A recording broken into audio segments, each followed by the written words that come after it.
आज के मनन के लिए निकाल लें परमेश्वर के वचन से।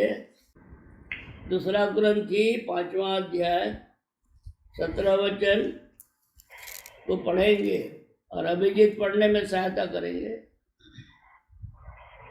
निकाल लीजिए दूसरा कुरिन्थी 5वां अध्याय 17 वचन में जहाँ इस प्रकार लिखा हुआ है, इसलिए यदि कोई मसीह में है तो वह नई सृष्टि है, पुरानी बातें बीत गई है, देखो सब बातें नई हो गई हैं। ये सब बातें परमेश्वर की ओर से है, जिसने मसीह के द्वारा अपने साथ हमारा मेल मिलाप कर लिया है और मेल मिलाप की सेवा हमें सौंप दी है। अर्थात परमेश्वर ने मसीह में होकर अपने साथ सरलता का मेल मिलाप कर लिया और उनके अपराधों का दोष उन पर नहीं लगाया और उसने मेल मिलाप का वचन हमें सौंप दिया है। इसलिए हम मसीह के राजदूत हैं। मानो परमेश्वर हमारे द्वारा विनती कर रहा है। हम मसीह की ओर से निवेदन करते हैं कि परमेश्वर के साथ मेल मिलाप कर लो। जो पाप से अज्ञात था उसी को उसने हमारे लिए पाप ठहराया कि हम उसमें होकर परमेश्वर की धार्मिकता बन जाए।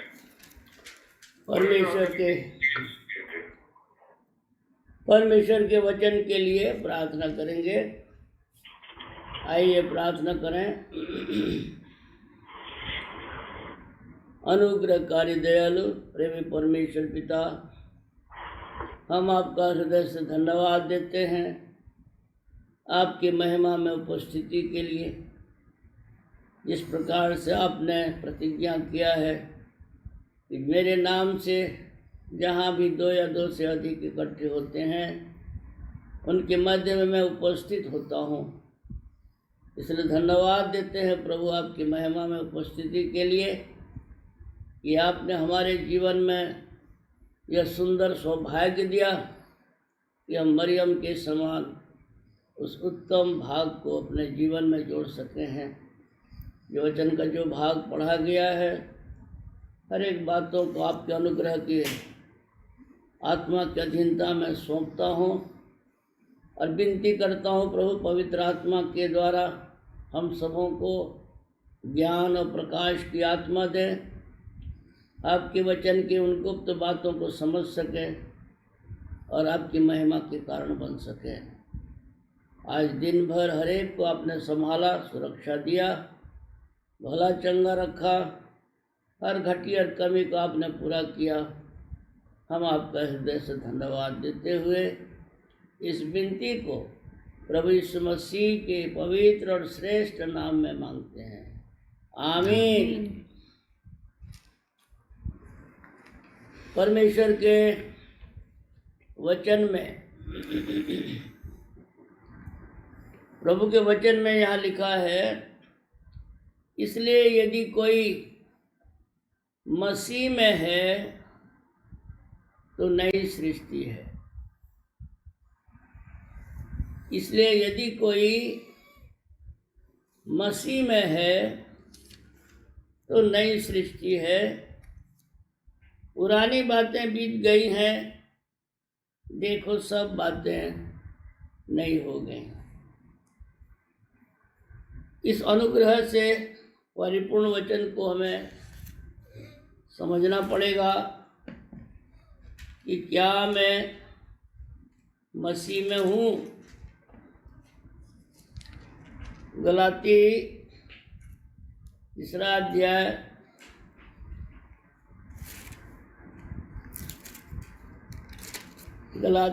अध्याय 26 और 27 वचन को पढ़ें।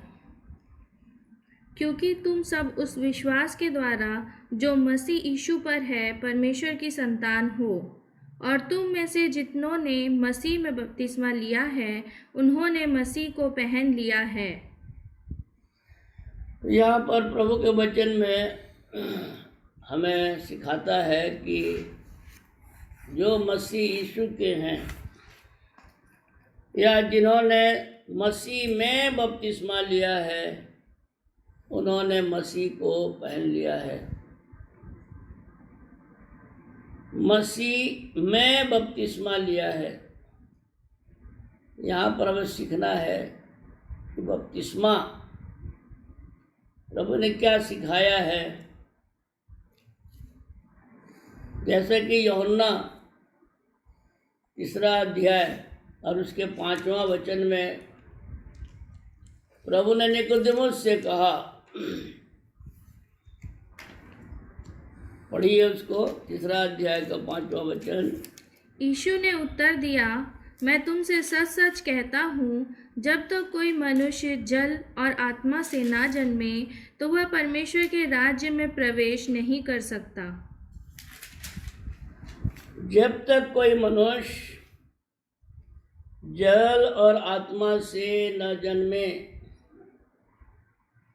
जब तक कोई मनुष्य जल और आत्मा से न जन्मे तो वह परमेश्वर के राज्य में प्रवेश नहीं कर सकता। क्योंकि जो शरीर से जन्मा है वह शरीर है और जो आत्मा से जन्मा है वह आत्मा है। तो इस अनुग्रह को हमें पहचानना है कि प्रभु यीशु मसीह में जब हम प्रभु यीशु मसीह को ग्रहण किए, प्रभु यीशु मसीह के क्रूस की मृत्यु को हमने ग्रहण किया। प्रभु यीशु मसीह को ग्रहण करना मतलब प्रभु यीशु मसीह के क्रूस की मृत्यु को ग्रहण करना, उसके गाड़े जाने को ग्रहण करना और उसके जिलाए जाने पर विश्वास करना है। ये है मसीह पर विश्वास करना। एक हेडिंग है, बाकी बार की जो विस्तृत अलग है, वो ज्ञान अलग है। परंतु प्रभु का वचन ये हमको सिखाता है, जिस दिन हमने प्रभु यीशु मसीह पर विश्वास किया और परमेश्वर पिता, परमेश्वर पुत्र, परमेश्वर पवित्र आत्मा के नाम से हमने बपतिस्मा लिया, तो प्रभु का वचन कहता है तुम नई सृष्टि हो। तुमने मसीह को पहन लिया है। तुम्हारी आत्मा ने मसीह के आत्मा को पहन लिया है। तुम्हारी आत्मा ने मसीह के सामर्थ्य को, मसीह के पवित्रता को, मसीह के धार्मिकता को पहन लिया है। ये काम प्रभु ने हमारे लिए 2000 साल पहले पूरा किया। और आज जब हम विश्वास करते हैं, जिस दिन हमने प्रभु यीशु मसीह पर विश्वास किया, वो बातें जो है हमारे जीवन में लागू हुई। और इसलिए यहाँ पर वचन कहता है, इसलिए यदि कोई मसीह में है तो वह नई सृष्टि है। अब हम इस बात को सीखना है कि हम कहाँ पर हैं। अब हम मसीह में हैं। मसीह में का अर्थ क्या है?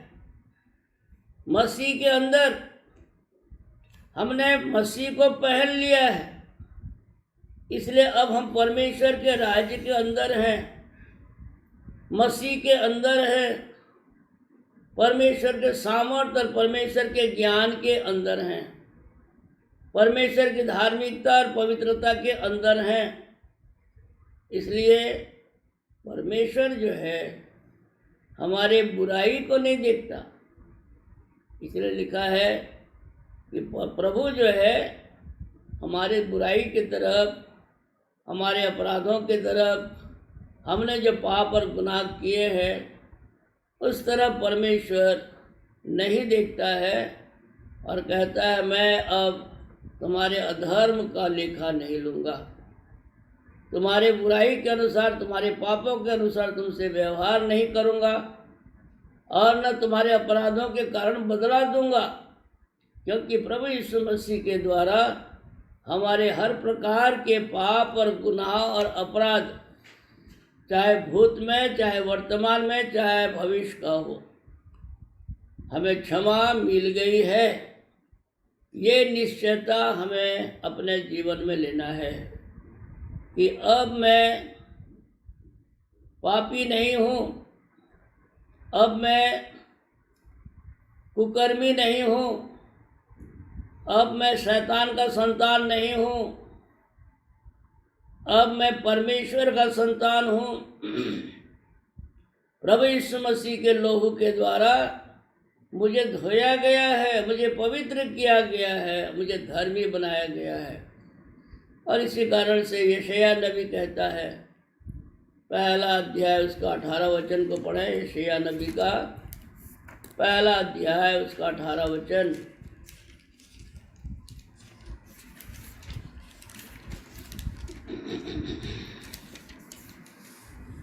यहोवा कहता है, आओ हम आपस में वाद विवाद करें। तुम्हारे पाप चाहे लाल रंग के हो तो भी वे हीम के समान उजले हो जाएंगे, और चाहे अर्गवानी रंग के हों तो भी वे ऊन के समान श्वेत हो जाएंगे। प्रभु का वचन, परमेश्वर जो है मनुष्य से वाद विवाद करना चाहता है, क्योंकि परमेश्वर जानता है कि मनुष्य जो है पापी है, अधर्मी है, कुकर्मी है। उसके पाप अर्गवानी रंग के हैं, उसके पाप लाही रंग के हैं। और इसलिए प्रभु कहता है, तुम्हारे पाप चाहे लाही रंग के हो या अर्गवानी रंग के हों, वो हीम के समान श्वेत हो जाएंगे। और प्रभु ने हमारी आत्मा को हीम के समान पवित्र कर दिया है और हमें धर्मी बनाया है।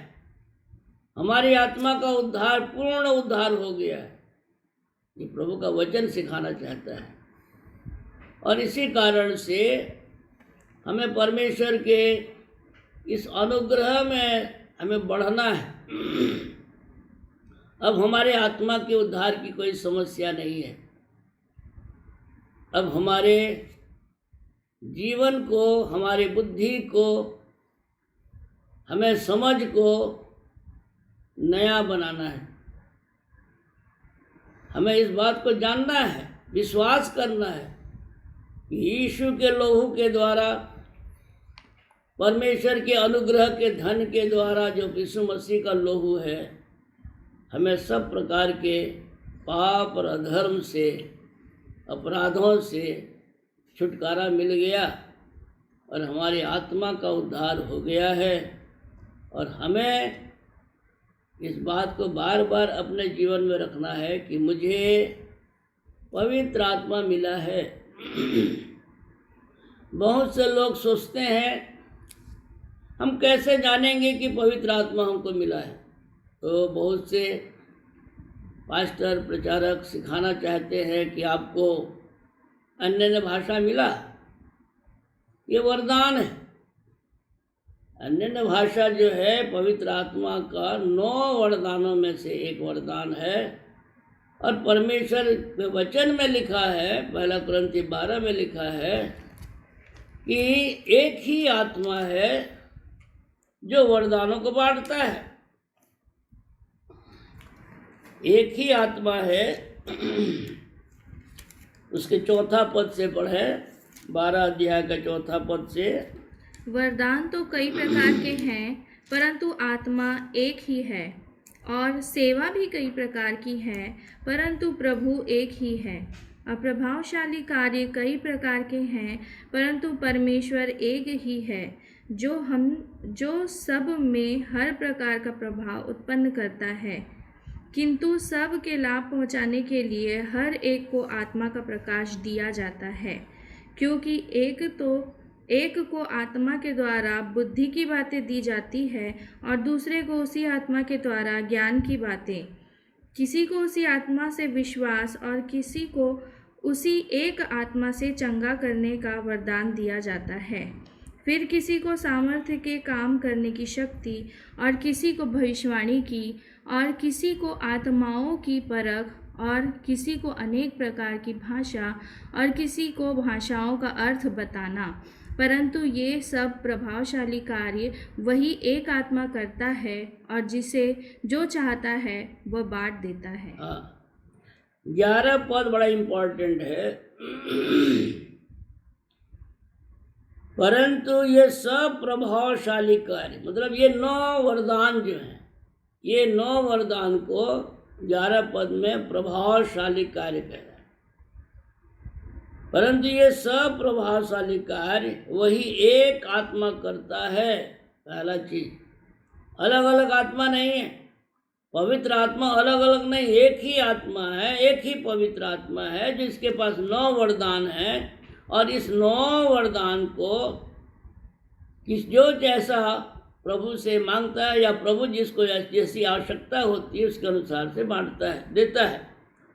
परंतु ये सप्रभावशाली कार्य वही एक आत्मा कराता है। फिर से पढ़ रहा हूँ, करता नहीं कराता है। परंतु ये सप्रभावशाली कार्य वही एक आत्मा कराता है। और जिसे जो चाहता है वो बांट देता है। अब यहाँ पर आखिरी लाइन जो है, आखिरी जो सेंटेंस है, जिसे जो चाहता है, मतलब मेरी चाहत क्या है या सामने वाले विश्वासी की चाहत क्या है उसके अनुसार से उसको बांट देता है।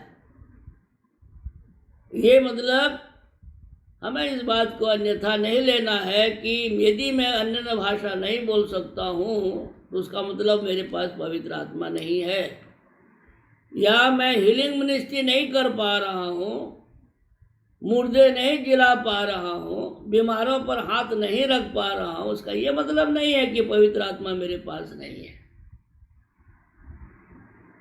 हमें इस बात को सीखना है। परमेश्वर के वचन में पवित्र आत्मा पाने का पुख्ता सबूत क्या है? एक व्यक्ति को पवित्र आत्मा मिला है, उसका पुख्ता सबूत क्या है? कैसे हम कह सकते हैं? एक मनुष्य तो कहेगा ही, जितना ज्ञान है उतना ही हमको बताएगा वो। एक व्यक्ति कहेगा कि आपको पवित्र आत्मा नहीं मिला है क्योंकि आप अन्य भाषा नहीं बोलते। देखो फलाने जगह में ऐसा लिखा है, ठिकाने जगह में ऐसा लिखा, उस वर्ष में लिखा है, जिन्होंने पवित्र आत्मा दिया गया वो सब अन्य भाषा बोलने लगे। इस प्रकार से कोटेशन करेगा। परंतु आज के युग में भी हमें इस बात को सीखना है कि परमेश्वर का वचन पवित्र आत्मा पाया है या नहीं पाया है, ये किसको कह रहा है।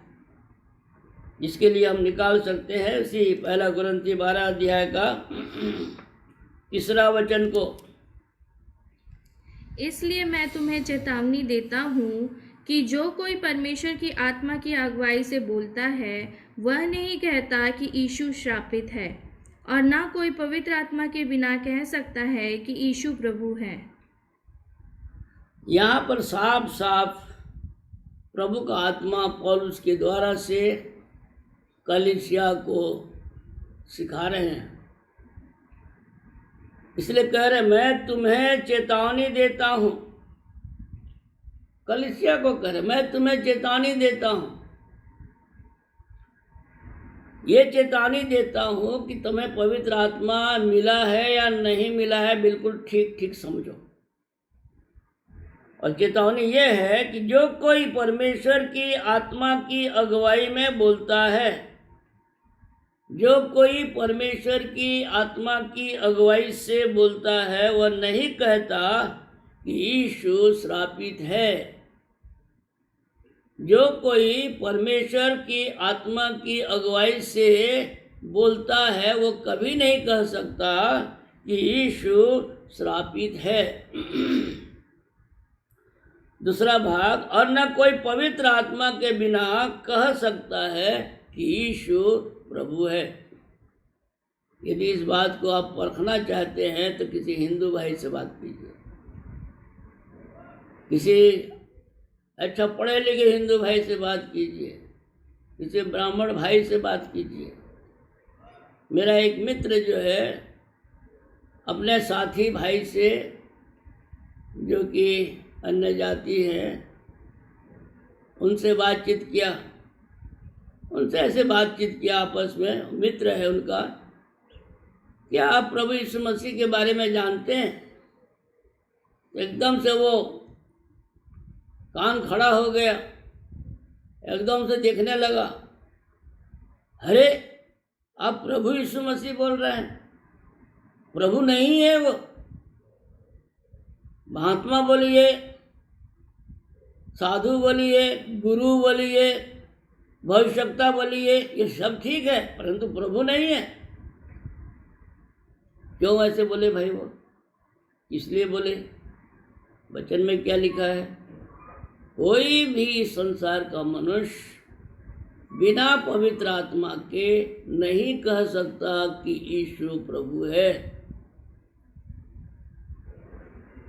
और बिना पवित्र आत्मा के वो इजीली कह लेगा कि यीशु श्रापित है। यदि पवित्र आत्मा पाया हुआ व्यक्ति है या पवित्र आत्मा उसके जीवन में है, उसको सिखाया है, उसको विश्वास दिया है, यही तो पवित्र आत्मा सिखाता है हमको। पवित्र आत्मा देने का कारण ही यही है कि हम यीशु को जाने। यीशु मेरा प्रभु है, यीशु मेरा उद्धार करता है, यीशु मेरा मसीहा है, मेरा परमेश्वर है। यही तो पवित्र आत्मा सिखाना चाहता है।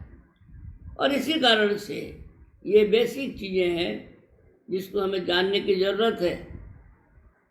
कभी भी ऐसा है कि पवित्र आत्मा दिया गया है, परंतु हम शारीरिक यदि जीवन जिएंगे, हम पवित्र आत्मा का मंदिर बन गए। परमेश्वर का वचन कहता है, जब हमने परमेश्वर के वचन की आज्ञा पालन किया, जब हमने प्रेरितों के काम 2 के 38 पद को विश्वास करके हमने उसे पूरा किया।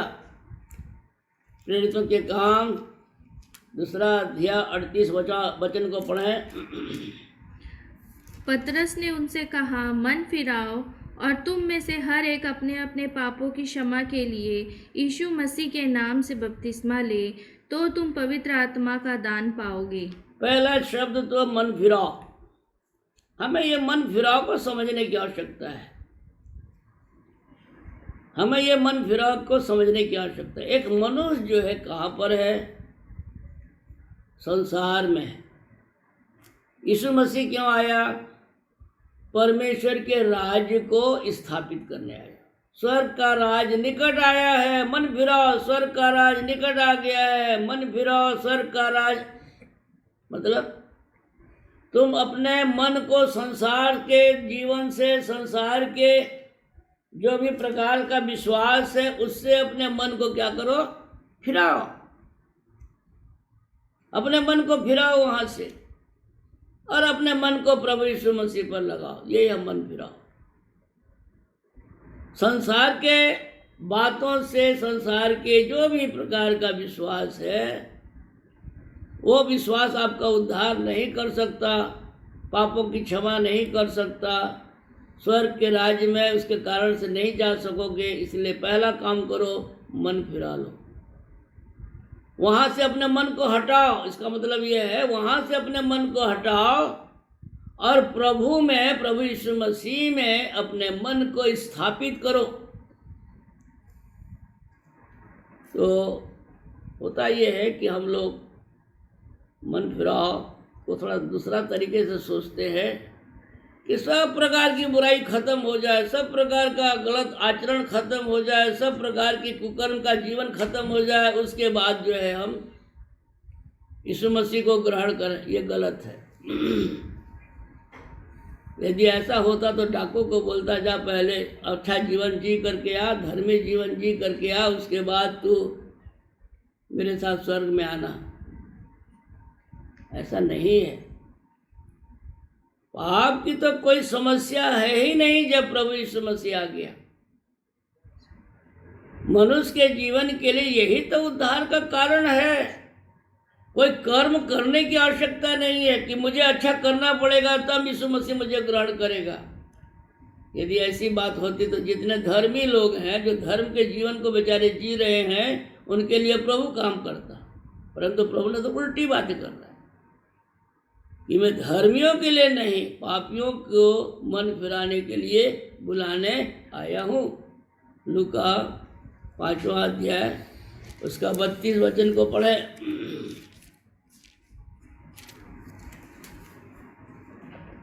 मैं धर्मियों को नहीं परंतु पापियों को मन फिराने के लिए बुलाने आया हूँ। हाँ, मैं धर्मियों को नहीं, साफ साफ यहाँ पर लिखा है। जो व्यक्ति कहेगा, अब जो व्यक्ति योगी है, तपस्या कर रहा है, उपवास कर रहा है, दान दक्षिणा दे रहा है, अपने कर्मों से कुछ कुछ काम कर रहा है, मैं उसके विपरीत नहीं हूँ, अच्छा है काम करें, परंतु वो तो अपने आप को धर्मी बताएगा ना। अपने जीवन को धर्म के रास्ते पर रखा हूँ बोलेगा वो, मुझको यीशु मसीह नहीं चाहिए बोलेगा वो, मुझको यीशु मसीह नहीं चाहिए, मैं अपने धर्म के कामों के द्वारा से मैं उद्धार पाऊंगा बोलेगा। यहाँ देखना है, उसको अपने कर्म पर घमंड है भाई। वो शारीरिक कर्म जो कर रहा है, दान दे रहा है, दक्षिणा दे रहा है, मैं इसको नहीं गलत नहीं मान रहा हूँ, परंतु बाइबिल, परमेश्वर का वचन, प्रभु यीशु मसीह के आने का उद्देश्य धर्मी के लिए नहीं आया है। एक ऐसा मनुष्य जो पाप में बड़ा हुआ है, मरा हुआ है, सड़ रहा है, जो गंदा जीवन को जी रहा है। देखिए बाइबिल में घृणित से घृणित, चाहे पुरुष हो चाहे स्त्री हो, उसके पास प्रभु गया है। बड़े से बड़े पापी के पास प्रभु गया है, क्रूस पर लटका हुआ है, डाकू को प्रभु कह रहा है, जो कि कितना मर्डर कर चुका होगा, कितने को लूट चुका होगा, कितने घर को बर्बाद कर दिया होगा।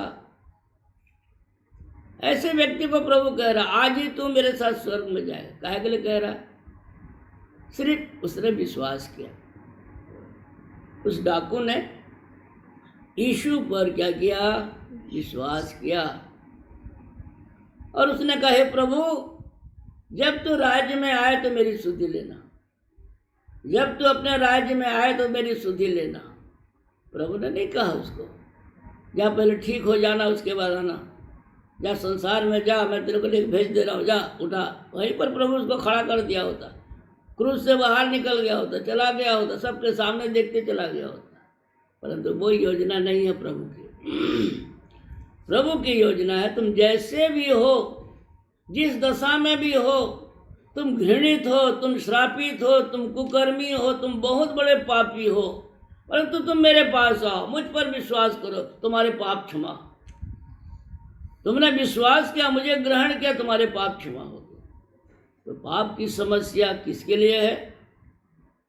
आज सारा संसार जो है उद्धार को खोज रहा है। सारे संसार के लोग परेशान हैं कि हम पाप से कैसे छुटकारा पाएं, और हमें इसी दर्शन को देना है, इसी रास्ता को लोगों को बताना है। कोई चिंता मत करो, पाप की कोई समस्या नहीं। यदि तुम यीशु मसीह को जिस दिन, जिस पल, जहाँ भी यीशु मसीह पर विश्वास करो, यीशु मसीह को ग्रहण करो, और तुम्हारे सब प्रकार के पाप, चाहे वो भूत हो, चाहे वर्तमान हो, चाहे भविष्य हो, प्रभु क्षमा करने की गारंटी लेता है, क्योंकि इसीलिए प्रभु जो है आया है। पाप की परिभाषा बदल गई है। निकाल लीजिए यूहन्ना 3 अध्याय। यूहन्ना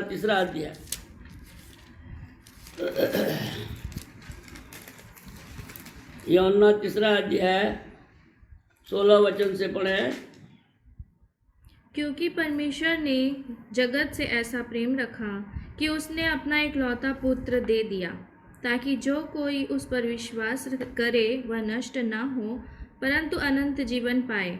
परमेश्वर ने अपने पुत्र को जगत में इसलिए नहीं भेजा कि जगत पर दंड की आज्ञा दे, परंतु इसलिए कि जगत उसके द्वारा उद्धार पाए।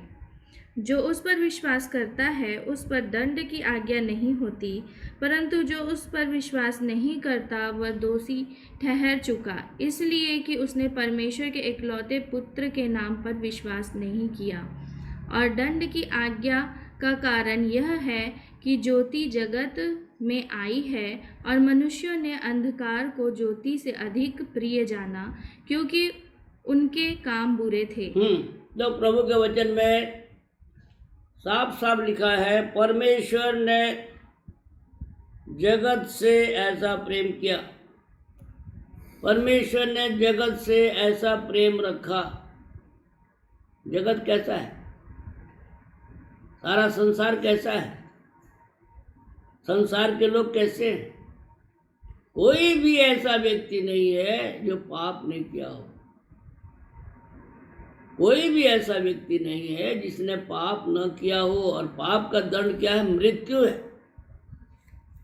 पाप का दंड मृत्यु है। कोई भी व्यक्ति अपने पाप से छुटकारा नहीं पा सकता। और इसलिए परमेश्वर के वचन में लिखा है कि परमेश्वर ने एक पापी संसार से प्रेम किया, एक पापी मनुष्य से प्रेम किया, जगत से प्रेम किया। मतलब सारे संसार के मनुष्य जो है पापी है। प्रभु के वचन में लिखा है सबने पाप किया और परमेश्वर की महिमा से रहित है। परमेश्वर के वचन में लिखा है सबने पाप किया और परमेश्वर के महिमा से रहित है। परमेश्वर जानता है कि मनुष्य जो है, एक थ्योरी और है यहाँ पर जिसको हमें समझना है। मैं पाप करता हूं इसलिए मैं पापी नहीं। ये बहुत इंपॉर्टेंट थ्योरी है जो हर एक को जानने की आवश्यकता है। आज हम यही सोचते हैं कि मैंने पाप किया इसलिए मैं पापी हूं। प्रभु के वचन में ऐसा नहीं लिखा है, प्रभु के अनुग्रह में ऐसा नहीं है। प्रभु का वचन कहता है तुम पापी इसलिए हो क्योंकि तुम्हारे अंदर में पाप का स्वभाव है, पाप की ताकत बैठा हुआ है। तुम पापी इसलिए नहीं हो कि तुम पाप किए हो, तुम पापी इसलिए हो कि आदम ने पाप किया। आदम ने पाप किया और आदम के संतान होने के कारण से तुम पापी हो। आदम का बीज जो पाप का स्वभाव है हर मनुष्य के जाति में है, इसलिए मनुष्य पापी है। तो पापी पाप ही करेगा। इसलिए प्रभु जो है इस समस्या का समाधान करने के लिए आए इस संसार में। इसलिए इस मसीह ने क्यों आया? प्रभु ने क्या कहा? मैं इसलिए आया, यूहन्ना 10:10 में लिखा है, मैं इसलिए आया कि लोग जीवन पाएं और बहुत आयत का जीवन पाएं। जीवन देने के लिए आया, मृत्यु से जिलाने के लिए आया। हमें इस बात को पकड़ बनाना है, हमें अपने दिमाग को ठीक करना है। बार बार नहीं कहना यीशु मसीह को ग्रहण करने के बाद मैं पापी हूँ, मैं पापी हूँ, मैं पापी हूँ। नहीं, ये शैतान की चालाकी है जो हमारे अंदर में, हमारे अंतःकरण में बार बार ये विचार को डालता रहता है। देखो तुमने झूठ बोला, देखो तुमने चोरी किया, देखो तुमने बेईमानी की, देखो तुमने ऐसा किया, तुम क्रोध करते हो, तुम झूठ बोलते हो, डाहा करते हो, ईर्ष्या करते हो, इसलिए तुम क्या हो? पापी हो। नहीं, क्या बोलना है?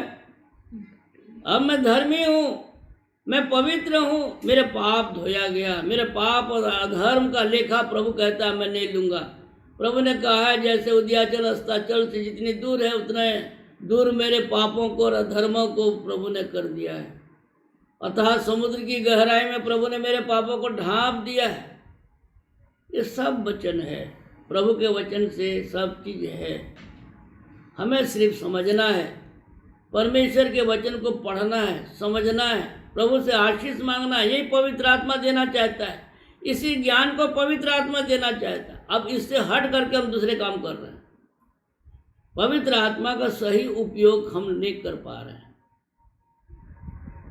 पवित्र आत्मा का सही उपयोग है परमेश्वर के ज्ञान को समझना, परमेश्वर के ज्ञान को जानना, परमेश्वर के प्रेम को जानना। ये पवित्र आत्मा का सही उपयोग होगा। आज इस बात को देखिए, छोटी छोटी बातों में कलीसिया उलझी हुई है। मत उलझे रहिए, कोई बात नहीं, तुम नहीं कर सक रहे हो, कोई कर रहा है तो ठीक है, करो ना भाई। हमें वो बड़ी चीज़ नहीं है। सबसे बड़ी चीज़ है क्या मुझे परमेश्वर का ज्ञान मिला। इसलिए यूहन्ना 3 के 17 पद में क्या लिखा है? परमेश्वर ने अपने पुत्र को जगत में इसलिए नहीं भेजा, मतलब संसार में इसलिए नहीं भेजा कि जगत पर मनुष्यों पर दंड की आज्ञा दे। साफ साफ लिखा है। सारा संसार दंड का भागी है, परमेश्वर के क्रोध का भागी है, क्योंकि वचन कहता है कि पाप की मजदूरी मृत्यु है। पाप की मजदूरी मृत्यु है।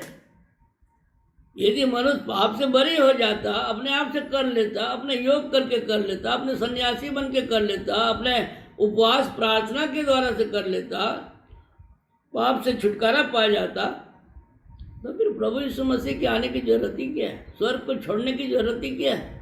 परमेश्वर को मनुष्य बनने की जरूरत ही क्या है? आज हमें सीखना है। कि दंड का आज्ञा कारण यह नहीं है कि हम पापी हैं। दंड का आज्ञा का कारण यह है कि हमने परमेश्वर के एकलौते पुत्र को, जो हमारे पापों को उठाने के लिए आया, हमने उसे ग्रहण नहीं किया। हमने यीशु मसीह पर विश्वास नहीं किया। ये हमारे लिए दंड का कारण बन जाएगा। और इसीलिए लिखा है, परमेश्वर ने अपने पुत्र को जगत में इसलिए नहीं भेजा कि जगत पर दंड की आज्ञा थी, नहीं, परंतु इसलिए कि जगत उसके द्वारा उद्धार पाए। यीशु मसीह पर विश्वास करने के द्वारा उद्धार है। कोई तीर्थ यात्रा करने की जरूरत नहीं है, कोई यरूशलेम मंदिर जाने की जरूरत नहीं है, कोई गिरजाघर जाने की जरूरत नहीं है, किसी नदी नाले में नहाने की जरूरत नहीं। सिर्फ क्या कहता है, अपने बिस्तरे पे अपने घर में रहो और विश्वास करो, यीशु को ग्रहण करो, विश्वास करो। हे प्रभु, तू जीवता परमेश्वर है, मैं तुझे अपना उद्धारकर्ता करके स्वीकार करता हूँ, आपके पाप समाप्त। अद्भुत है। ये स्वर्गीय बातें हैं, स्वर्गीय आनंद है। और आपको खुद को महसूस होगा, जब पाप क्षमा हो जाएगा तो आपका जीवन जो है आशीषित हो जाएगा, शांति से भर जाएगा। आपको अनुभव होगा कि मैं बहुत हल्का महसूस कर रहा हूँ। जो मेरा भारीपन था वो खत्म हो गया, जो मेरी चिंता थी वो खत्म हो गई, जो मेरी घबराहट थी वो खत्म हो गई, जो मैं भयभीत था वो खत्म हो गया। अब मुझे भय करने की क्या जरूरत है जब मेरे पाप क्षमा हो गए।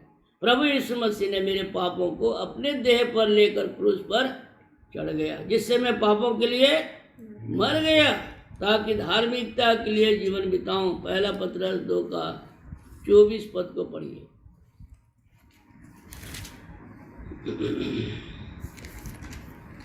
वह आप ही हमारे पापों को अपनी देह पर लिए हुए क्रूस पर चढ़ गया, जिससे हम पापों के लिए मरकर धार्मिकता के लिए जीवन बिताएं। उसी के मार खाने से तुम चंगे हुए।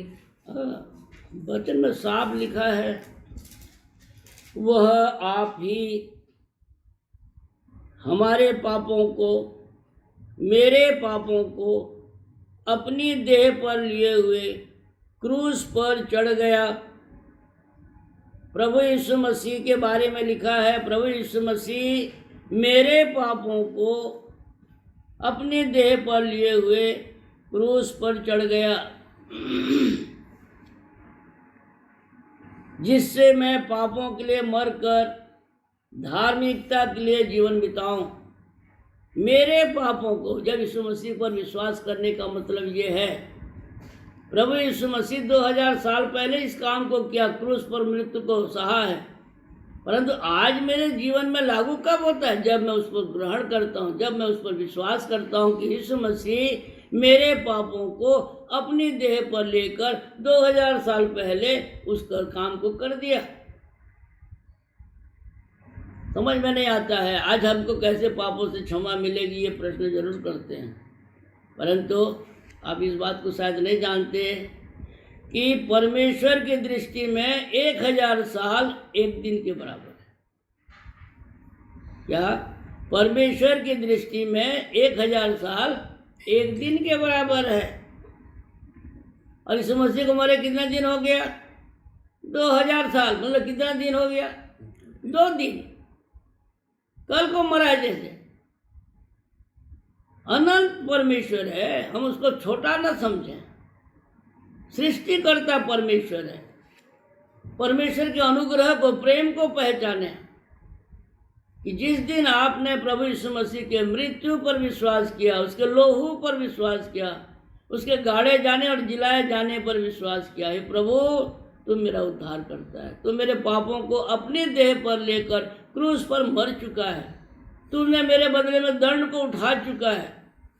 परमेश्वर और हमको दंड नहीं देगा, क्योंकि प्रभु अपने पुत्र को वो दंड दे चुका है। सिर्फ हमारा काम है यीशु पर विश्वास करना, सिर्फ हमारा काम है। एक ही काम रह गया, कुछ करने की जरूरत नहीं है। मैं बार बार बोल रहा हूँ, कोई काम करने की जरूरत नहीं है, सिर्फ एक ही काम करना है, विश्वास। यीशु, मैं आप पर विश्वास करता हूँ, मैं अपने मन को आपको चरणों तले समर्पित करता हूँ, मैं अपनी आत्मा को आपके चरणों तले समर्पित करता हूँ, आपके मृत्यु के लिए धन्यवाद देता हूँ। प्रभु के वचन में यही लिखा है, वो आप ही मतलब प्रभु यीशु मसीह आप ही मेरे पापों को अपनी देह पर लिए हुए क्रूस पर चढ़ गया, जिससे मैं पापों के लिए मरकर धार्मिकता के लिए जीवन बिताऊं। अब क्या करना है? शैतान जो है हमारे पीछे पड़ा रहेगा, याद रखिए। शैतान मरा नहीं है, वो निकम्मा जरूर है। शैतान जो है गलत विचार को हमारे अंदर में डालता रहेगा। शैतान जो है गलत विचार को हमारे मन में डालता रहेगा, हमारे बुद्धि में डालता रहेगा, और बार बार बोलता रहेगा, देख तू पाप किया, देख तू फिर से झूठ बोल दिया, देख तू फिर से चोरी कर दिया, फिर से तूने लोभ कर दिया। इस प्रकार से शैतान बड़बड़ाता रहेगा और हम हाँ में हाँ मिलाते चले जाएंगे और शैतान की विजय, क्योंकि शैतान की झूठ बोलता है। वो जानता है, शैतान जानता है इस बात को कि इनके यीशु ने, इनके उद्धारकर्ता ने एक बार और हमेशा के लिए मनुष्य के पापों को क्षमा कर चुका है, दंड को भोग चुका है। वो जानता है, फिर भी हमारे पास वो ज्ञान है कि नहीं? हमारे पास ये ज्ञान है कि नहीं कि शैतान हमको जब कहे कि तू पापी है तो हम कहे नहीं, मैं पापी नहीं हूँ, क्योंकि यीशु के लहू ने मुझे थाम लिया है, यीशु के लहू ने मुझे शुद्ध किया है, मेरे बदले में यीशु ने दंड को उठा लिया है, इसलिए मैं पापी नहीं। तो आज इस बात को सीखना है, हमें परमेश्वर की धार्मिकता को पाना है। परमेश्वर की धार्मिकता कैसे पाएंगे? ज्ञान के द्वारा, बुद्धि को नया करना है। प्रभु के वचन तो ये लिखा है रोमी 12:2 में, रोमी 12 का 2 पद को पढ़ें।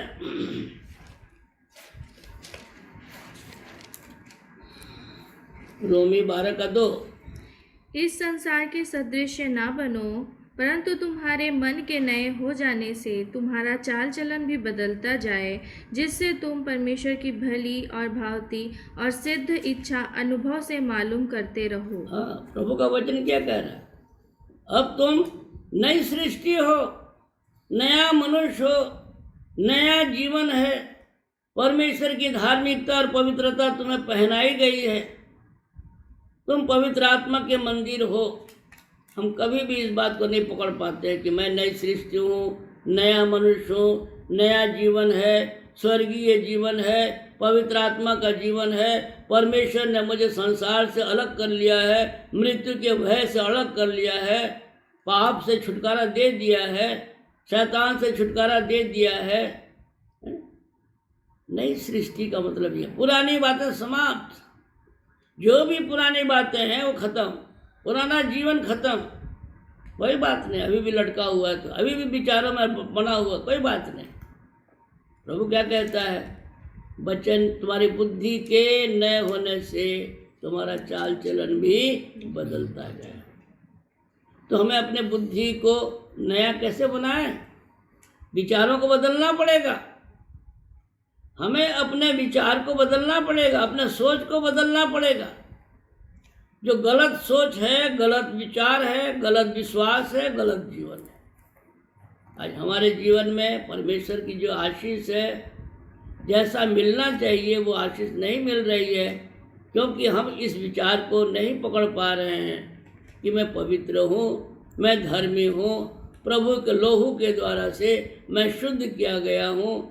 परमेश्वर की धार्मिकता और पवित्रता जो है मुझे पहनाई गई है। परमेश्वर कह रहा है तू अब पवित्र आत्मा का मंदिर है, तू नई सृष्टि है, तू मेरा बेटा है, तू स्वर्गीय संतान है, तू अब सांसारिक कीड़ा नहीं है, तू स्वर्गीय जीवन को पा चुका है। हमें क्या करना है? अपने बुद्धि को इन वचनों के द्वारा बार बार बोलना है, बार बार बोलना है। अपने मन को नया बनाने के लिए, गलत विचार को दूर करने के लिए नया विचार डालना ही पड़ेगा।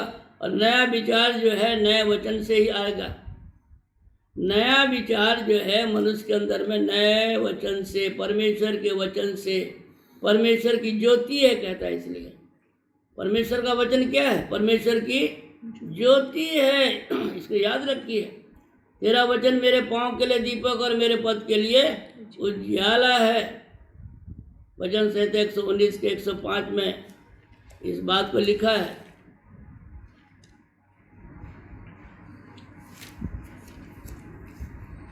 तेरा वचन मेरे पाँव के लिए दीपक और मेरे मार्ग के लिए उजियाला है।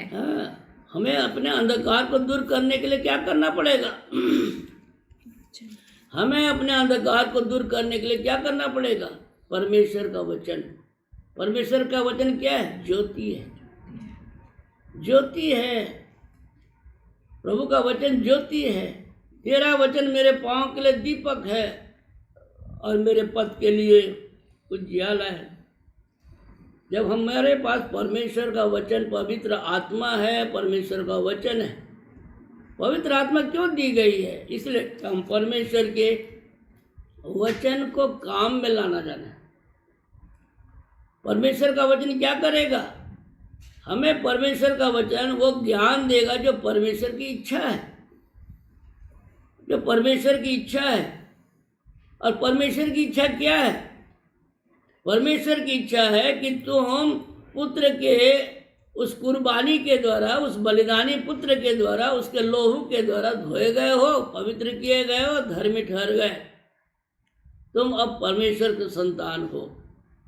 तुम परमेश्वर के घराने में जुड़ चुके हो। तुम पवित्र आत्मा के मंदिर हो। इस प्रकार से प्रभु जो है अपने पवित्र आत्मा के द्वारा, अपने वचन के द्वारा हमारे मन को नया बनाना चाहता है। इसलिए वचन में लिखा है, तुम्हारी बुद्धि के नए हो जाने से हमें चाल चलन की चिंता नहीं करना है। चाल वही करता है, शरीर वो काम करता है जो बुद्धि कहता है। हमारा मन जो कहता है, शरीर वो करता है। इसको याद रखिए। कहीं पर भी ऐसा नहीं है शरीर अपने आप से कुछ कर लेता है, ऐसा नहीं है। जब मन कहता है पानी पीऊँगा तो हाथ फैला देता है। जब मन कहता है मैं जाऊँगा तो पैदल चलना शुरू कर देता है। शरीर अपने आप से कुछ नहीं करता है। हमें क्या करना है? अपने मन को वचन के द्वारा, पवित्र आत्मा की सहायता से नया बनाना है। मन में जो अंधकार छाया हुआ है, बुद्धि में जो अंधकार छाया हुआ है, उस अंधकार को दूर करने का एकमात्र साधन है परमेश्वर का वचन। बहुत से लोग, बहुत प्रकार के संसार में लोग, आज इस संसार में लोगों को मन को नया करने के लिए ज्ञान बांट रहे हैं, परंतु मैं नहीं समझता कि अंधकार को मन से या किसी कमरे से अंधकार जो है योग करने, प्रार्थना करने या और किसी प्रकार से उपासना करने के द्वारा से अंधकार दूर हो जाता है। अंधकार पड़ा रहता है। अंधकार को यदि दूर करना है तो ज्योति चाहिए। और मनुष्य का अंधकार इतना घनघोर अंधकार है कि ये मनुष्य के पास प्रभु यीशु मसीह जो ज्योति है उसके छोड़ और कोई अंधकार उसके मन का मैला दूर नहीं कर सकता, उसके मन को दूर नहीं कर सकता, अंधकार को दूर नहीं कर सकता, उसके सोच को नहीं दूर कर सकता। और इसलिए परमेश्वर का वचन ही प्रभु यीशु मसीह है। और वचन जो है ज्योति है। और इस वचन के सहारे पवित्र आत्मा हमें परमेश्वर के वचन की तरफ ले जाता है। और वचन के द्वारा से ही, इस ज्योति के द्वारा से ही हम अपने अंतर मन में जितने भी गंदगी है, जितने भी अंधकार है, उसको दूर कर सकते हैं। और नया सोच, नया ज्ञान, नई समझ को हम प्राप्त कर सकते हैं। और उसके बाद ही हम अपने जीवन के द्वारा प्रभु की महिमा कर सकते हैं। तो प्रभु आज इस वचन के द्वारा हम सबों को आशीषित और अनुग्रहित करे। आइए हम प्रार्थना करें। पवित्र परमेश्वर पिता, हम आपका हृदय से धन्यवाद देते हैं आपके महिमा में अगुवाई के लिए, उपस्थिति के लिए। आपके पवित्र चरणों तले बैठने का सौभाग्य मिला। आपके महिमा में वचन को आपने हमें सिखाया। और जो वचन प्रभु आज आपने सिखाया है वो बहुतों के लिए, इस विश्व के हर एक क्षेत्र के लोगों के लिए जो आपके भूखे और प्यासे हैं, जो अंधकार के वश में हैं, और प्रभु उनको दुष्ट आत्मा ने अपने कब्जे में ले रखा है, पाप ने अपने कब्जे में ले रखा है, शैतान ने अपने कब्जे में लेकर के रखा है, जिनके जीवन में प्रभु अंधकार ही अंधकार छाया हुआ है। आज का यह वचन हर एक के जीवन के लिए विश्व के कोने कोने तक पहुंच सके और हर एक के जीवन को आशीषित कर सके। प्रभु तू अपने पवित्र आत्मा के द्वारा, अपने पवित्र नाम के द्वारा अपने वचन को महिमा देता है और तू अपने नाम को महिमा दे। बहुत सी आत्मा का उद्धार हो, लोग धारा के समान प्रभु तेरे प्रेम को पहचान सकें, तेरे क्रूस पर बहाए हुए लोहू को पहचान सकें, उस मृत्युंजय की सामर्थ्य को पहचान सकें जो तूने हर एक मनुष्य के लिए मृत्यु के दुख को सह करके, मृत्यु को पराजित करके फिर से प्रभु तू जी उठा हुआ मृत्युंजयी प्रभु है। आज लोग मृत्युंजय के जीवन को खोज रहे हैं। प्रभु तू दया कर, अनुग्रह कर, अपने आप को इस वचन के द्वारा लोगों के पास तक पहुंच और लोग इस जीवन को समझ सकें। प्रभु तो ऐसा अनुग्रह दया कर। सारी बातों में महिमा और आदर आपको देते हुए इस विनती को हम अपने उद्धारकर्ता पवित्र और धर्मी प्रभु यीशु मसीह के श्रेष्ठ नाम में मांगते हैं, आमीन। आइए प्रभु की प्रार्थना करें। हे हमारे पिता, तू जो स्वर्ग में है, तेरा नाम पवित्र माना जाए, तेरा राज्य आवे, तेरी इच्छा जैसे स्वर्ग में पूरी होती है वैसे इस पृथ्वी पर भी पूरी हो। हमारे दिन भर की रोटी आज हमें दे, और जैसे हमने अपने अपराधियों को क्षमा किया है वैसे हमारे पाप और गुनाहों को क्षमा कर, हमें परीक्षा में न डाल बल्कि बुराई से बचा, क्योंकि राज्य, पराक्रम और महिमा सदा तेरी ही है, आमीन। आशीष ग्रहण करें। यहोवा तुम्हें आशीष दे और तुम्हारी रक्षा करे।